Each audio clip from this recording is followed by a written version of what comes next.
வைபவ் சூரியவன்சி நீ எங்க இருந்து வந்த அப்படின்னு எல்லாருமே வந்து பயப்படுற அளவுக்கு நேத்து ஜெயசேசலோட போட்டு பொழந்து கட்டிட்டாப்ல.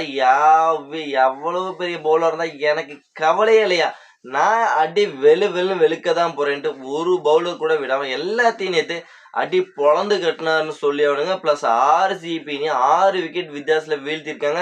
அதற்கு வைபவ் சூரியவன்சியோட அதிரடி முக்கிய ஒரு காரணமா நேத்து இருந்ததுங்க. நேத்து மேட்சை பொறுத்த வரைக்கும் பாத்தீங்கன்னா மழை பெய்யுமா, மழை பெஞ்சதுனால பாத்தீங்கன்னா இந்த மேட்ச் நடக்குமா இல்ல நடக்காதா அப்படிங்கிற ஒரு கேள்விக்குறி இருந்தது.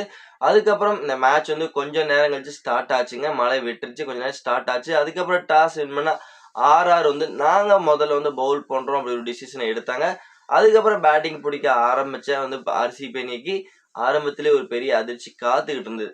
பிலிப் சால்ட்டோட விக்கெட்டை ஏர்லியாவே அவங்க வந்து இழந்தாங்க. எக்ஸ்பெஷல் கோல்டன் டக்கோட்டாயும் வந்து பிலிப் சால்ட்டை வெளியேறினாரு. அதுக்கப்புறம் படிக்கல் அண்ட் விராட் கோலி 2 பேரும் ஒரு அருமையான ஒரு அதிரடியை வந்து கொடுத்தாங்க. இந்த அதிரடியெல்லாம் பார்க்கும்போது இன்னைக்கு ரன் வெட்டை எங்கேயோ போக போகுது அப்படின்னு நினைச்சுக்கிட்டு இருக்கும்போது அந்த இடத்துல தான் பார்த்தீங்கன்னா படிக்கலோட விக்கெட்டையும் பிளஸ் விராட் கோலி விக்கெட்டையும் வந்து அடுத்தடுத்து வந்து தூக்க ஆரம்பிச்சாங்க.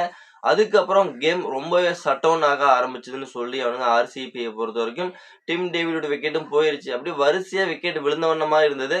ஆனா ஒரு பக்கம் வந்து பார்த்தீங்கன்னா கேப்டன் ரஜித் பட்டிதார் நான் வந்து கேமை விட்டு கொடுக்க மாட்டேன் அப்படின்னு சொல்லிட்டு அவரு ஒரு பக்கம் அடி வெளுக்க ஆரம்பிச்சாரு. அவருக்கு பக்கபலமா ரொமாரியோ சைஃபட் வெங்கடேஷ் ஐயர்ன்ட்டு ஓரளவுக்கு ஒரு டீசெண்டான ஃபைட்டிங் ஸ்கோர் கொடுத்ததுனால வந்து பார்த்தீங்கன்னா RCB அணியால 20 ஓவருக்கு 201 ரன்ங்கிறத அடிக்க முடிஞ்சுது.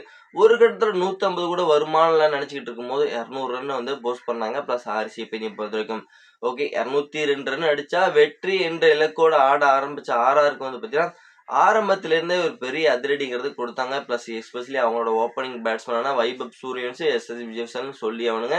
ஆனா இருந்தாலும் ஜெயசேசலோட கம்பேக் மேட்ச்ல இன்னைக்கே வந்து பார்த்தீங்கன்னா SSVயோட விக்கெட்டை வந்து ஆரம்பத்திலே வீழ்த்தினாரு. ஆனா அப்பவும் வந்து பார்த்தீங்கன்னா RRோட அந்த பேட்டிங் அந்த அதிரடி வந்து நிறுத்தவே இல்லைங்க. அதுக்கப்புறம் வந்து ஜுரேலும் சரி வைபவ் சூரியவன்சியும் சரி 2 பேரும் அந்த புவனேஷ் போட்டாலும் சரி ஜெயசேசலோடு போட்டாலும் சரி யாரா இருந்தாலும் சரி நாங்க வந்து கவலைப்பட போறதில்ல, பயப்பட போறதில்ல அப்படின்ட்டு ஒரு வெறி கொண்ட வேங்கையாட்டம் வந்து 6 4 பவுண்டரியா விளாசுன்னு விளாசுனாங்க. வெறும் 8 ஓவருக்குலாம் 130 ரன் ரீச் பண்ணிட்டாங்க. வெறும் ஒரே ஒரு விக்கெட் தான் இழந்திருந்தாங்க. அப்ப அந்த இடத்துல தான் வந்து பாத்தீங்கன்னா அடுத்த விக்கெட் போக ஆரம்பிச்சது. குர்னால் பாண்டியா வந்தாரு, வைபவ் சூரியவன்சியோட விக்கெட் எடுத்தாரு. பிளஸ் சிம்ரன் எட்பர் விக்கெட்டையும் ஒரே ஓவர்ல பேக் டு பேக் 2 விக்கெட் எடுத்து பிளஸ் மறுபடியும் வந்து பாத்தீங்கன்னா RCB கேமுக்குள்ள வந்தாங்க. அதுக்கப்புறம் ரியான் பராக் வந்தாரு. பிளஸ் அவரோட விக்கெட்டையும் ஜெயசேசலோட எடுத்தாரு. நல்லா போயிட்டு இருந்த கேமை ஷட் டவுன் பண்ணாங்கன்னு சொல்லி RCB பொறுத்த வரைக்கும் ஓகே என்னடா மேட்ச் நல்லா போயிட்டு இருந்தது, திடீர்னு பார்த்தீங்கன்னா ரொம்ப தடுமாறுறாங்க RR பொறுத்த வரைக்கும் அப்படின்னு வந்து பார்த்தீங்கன்னா அதுக்கப்புறம் ஜுரேலும் ரவீந்திர ஜடேஜா ஒரு அருமையான ஒரு பார்ட்னர்ஷிப் வந்து போட்டாங்க. அந்த ஒரு பார்ட்னர்ஷிப் வந்து பார்த்தீங்கன்னா வெறும் 18 ஓவர்லேயே இந்த ஸ்கோர் அசால்ட்டா சேஸ் பண்ணது மட்டும் இல்லாம 6 விக்கெட் வித்தியாசத்துல ஒரு அருமையான வெற்றியை பெற்று RRக்கு வெற்றி தொடக்கத்தை அப்படியே கண்டினியூ பண்ணி போயிட்டே இருக்காங்க. RCBயோட அந்த வெற்றி பயணத்துக்கு ஒரு முற்றுப்புள்ளி வச்சிருக்காங்கன்னு சொல்லி ஆகணும் ஃப்ரெண்ட்ஸ். ஓகே ஃப்ரெண்ட்ஸ், இந்த மேட்சை பொறுத்த வரைக்கும் ஒரு அருமையான ஒரு பேட்டிங் பர்ஃபார்மன்ஸ் வந்து எக்ஸ்பெஷலி வைபவ் சூரியவன்சி கொடுத்ததுனால தான் வந்து பார்த்தீங்கன்னா இந்த மேட்ச் வந்து RR ஜெயிக்க முடிஞ்சது. இல்லைனா வைபவ் சூரியவன்சி இல்லைனா இந்த மேட்ச் வந்து ஜெயிச்சிருக்க வாய்ப்பே கிடையாது.